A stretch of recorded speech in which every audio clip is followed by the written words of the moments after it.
dalam acara obrol-obrolan ngecapruk lah. Iya, untuk saat ini acaranya obrolan capruk. Yang kita pengen bahas aja kita obrolin ya nggak yuk. Kita bahas dunia perfilman yuk. Perfilman, boleh. Nah, kita langsung aja to the point. Blue Film. Nah, oke. Udah sikat aja. Spider-Man telah tayang ya. Oh iya benar. Kalau mau Tanggal nonton 15 nggak boleh bajak film di internet, nggak boleh. Betul. Nonton di bioskop. Nonton Kalau di mau beli DVD-nya online ya pakai dolar. Ada sih berapa dolar gitu. Mungkin nantinya akan muncul di Netflix kali ya. Iya. Nah, kita kan mau ngomongin tentang Blue Film Industry ya. Jadi industri film porno. Iya. Nah, industri film yang tidak akan muncul di Indonesia. Iya, nggak muncul. Nah, jadi gini, pernah lihat juga di YouTube behind the scene pembuatan film porno kayak gitu. Konten apa? Nah, nggak apa-apa. Ini buat edukasi sih sebenarnya. Jadi yang kalian tonton itu, yang kalian sering klik malam-malam itu, yang hohohiha itu ternyata tidak senikmat yang dikira. Iya, kebanyakan fake ya. Fake. Jadi mereka tuh acting seolah-olah itu tuh enak. Iya, padahal enggak. Bener. Nah, padahal itu tuh udah di-tag berkali-kali ya. Bener. Oh, salah adegannya, tag lagi kayak gitu. Itu banyak juga yang lagi adegan pasti dikoreksi sama sutradaranya. Iya. Soalnya film orang luar tuh lebih profesional gitu. Bener. Dari kameramen, sutradara. Ada yang burik gerak-gerak. Jelas, ya. Tapi yang real karya asli Indonesia. Nah, betul sih, itu real. Benar, itu real, kebanyakan real. Dan gambarnya pun kameranya yang pas-pasan. Benar. Pas-pasan cenderung burik. Yang durasinya paling 3 menit, udahan ya. 1 menit. Bener. Nah, ngomong-ngomong soal industri film ini tuh ternyata bayarannya tuh gede, Pak. Bener. Sekali syuting film tuh bisa ngasihin berapa ratus ribu dolar buat si aktornya. Kadang sampai jutaan dolar bisa. Wajar sih. Tergantung dari siapa yang main. Bener. Ya, tapi pasti juga banyak yang dibayar di bawah rendah banget gitu ya. Soalnya kan kalau video kayak gitu kan kebanyakan dari kalau artisnya terkenal baru sih mahal. Sama aja kayak. Nah, ini dalam proses pembuatannya itu juga menarik, Pak. Misalkan si ceweknya nih ini ada, misalkan sebutlah si pemain bintangnya A, si A ini. Nah, nyari cowoknya tuh bisa di casting, Pak, di tempat. Ada yang kayak gitu juga. Siapa yang mau casting ini nanti teh dites gitu. Oh, kalau bagus masuk. Oh, gitu. benar. Jadi gue pernah dengar juga ini yang pemeran open casting buat pemeran di cowok, Jepang. Kekurangan ya? Kekurangan katanya. Nah, faktanya juga dikurang. Entah benar atau enggak gitu. Enggak tahu deh.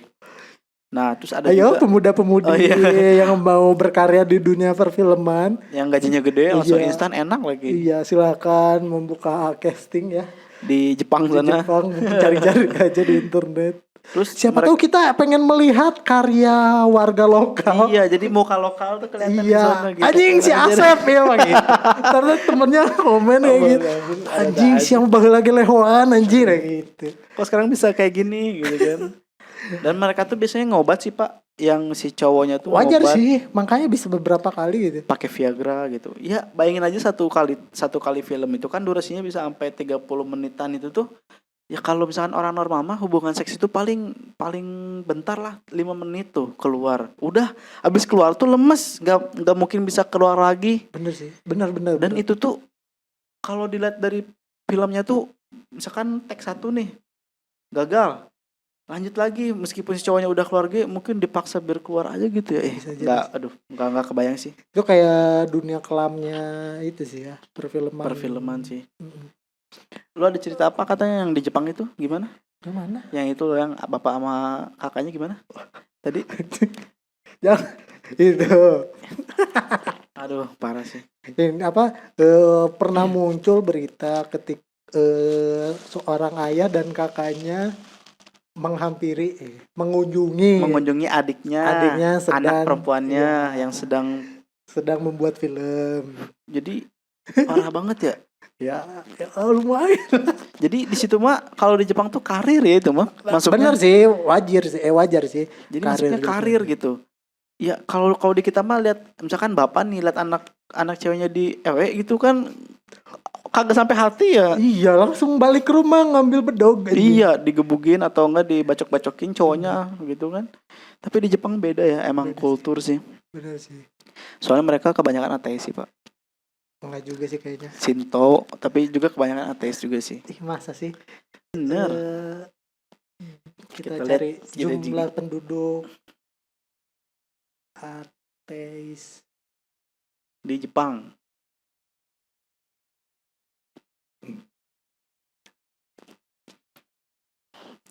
Waduh. Populasi umat beragama menurut negara. Jepang paling banyak tuh, Pak. Oh, Jepang kedua terbanyak di Kedua di dunia. Yang pertama tuh ada Cina. Cina memiliki 103.970.840 jiwa yang tidak beragama. Jadi sekitar 8 atau 14% total populasi di Cina itu nggak beragama. Yang kedua ini Jepang punya sekitar 81.493.120 jiwa yang tidak memiliki agama. Jadi kan kalau di Jepang tuh nggak sebanyak penduduk negara-negara lain ya. Iya sih. Dia paling ada berapa juta jiwa gitu. Tapi ini tuh udah masuk populasinya tuh 65% dari jumlah penduduk Jepang yang nggak beragama tuh ada 65%, Pak. Iya. Nah, Tinggi bayangin juga. aja jadi ya udah wajar. lahir mati udah gitu mungkin mereka kata.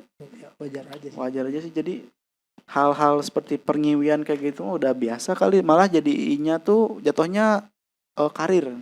Benar sih Karin. Tapi kalau saya ke Jepang pasti saya ke Maid Cafe sih. Maid Cafe. Maid Cafe. Pokoknya dunia perfilman blue film itu nggak sebagus, nggak seenak yang kalian lihat. Bener. Dark sih sebenarnya mah. Bener sih. Tapi nikmati aja dan enjoy kan saya. Lemesin aja. Lemesin aja. Oh iya, pertunjukan kayak gini di kenapa aku harus bilang aja ya? Pertunjukan kayak gini tuh ada Pak di Thailand Pak. Pertunjukan apa? Kayak gini. Oh, yang di Pattaya. Iya katanya. Yang Nggak tahu di daerah apa lupa. Tapi di situ tuh warga lokal Thailand itu nggak bisa masuk. Hah? Iya. Jadi hanya warga asing turis yang bisa masuk. Karena mau masuk ke situ harus nunjukin paspor. Yang bisa sulap, bisa ngerokok, bisa bola pingpong. Apanya tuh bola pingpong? Iya. Gue baru tahu tuh. Iya. Mungkin ada yang pernah ke sana. Mungkin yang buat eksperimen seks gitu ya. Enggak, itu emang bisa ngerokok, Pak. Bisa ngisep rokok. Di mananya? Itunya. Wah, iya. Serius.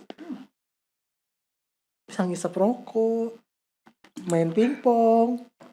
Kok bisa sih, Pak? Nggak tahu deh. Ada aja. Dunia udah gila, pokoknya mah dunia udah kacau, coy. Kan sampai ada pepatahnya orang baik masuk ke surga, orang Jahat ke Pattaya. Iya benar, surganya para bajingan. Entah di mana gue bacanya itu. Kocak sih itu. Kocak, miris sama sedih. Nah, itulah perpaduan. Dah, mungkin ada yang mau diceritakan lagi Pak tentang dunia per blue filman ini? Jadi kalau misalkan kalian nonton video-video seperti itu, sebenarnya mereka tuh nggarap videonya itu secara profesional, Pak. Ada kru riasnya, ada kru busananya, ada kameramen, ada tim editor, pencahayaan. Pokoknya bikin video kayak itu tuh kayak bikin film bener sih, Pak. Benar. Kalau nggak salah tuh ada kontraknya juga kali ya. Nah, bener. Jadi ketika nggak boleh di mukanya di show, harus di blur kayak gitu. Terus kadang ada kontrak, misalkan rumah produksinya tuh Bank atau enggak Pornhub. Nah, si artisnya tuh bisa tekan kontrak di suatu rumah produksinya itu.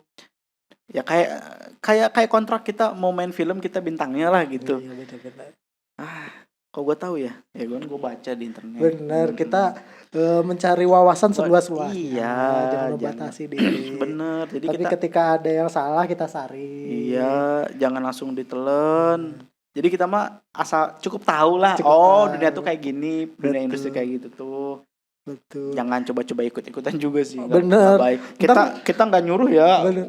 Ntar tiba-tiba pro warga Indonesia. studio. Oh iya. Studio Indonesia di Indonesia membuka studio. Yang pertama kali bener. namanya Om Studio gitu, Iya, bisa jadi bener, atau bisa enggak jadi. Om jangan Om, ya bisa ya Om jangan Om Studio ya.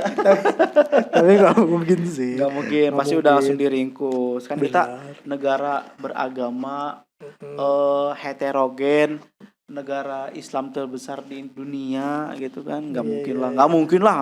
Wakil presidennya kan ulama. Cukup sekian dari kami pembahasan tentang ngobrol ngacapruk ieu berjudulkan tentang Blue Film Industry.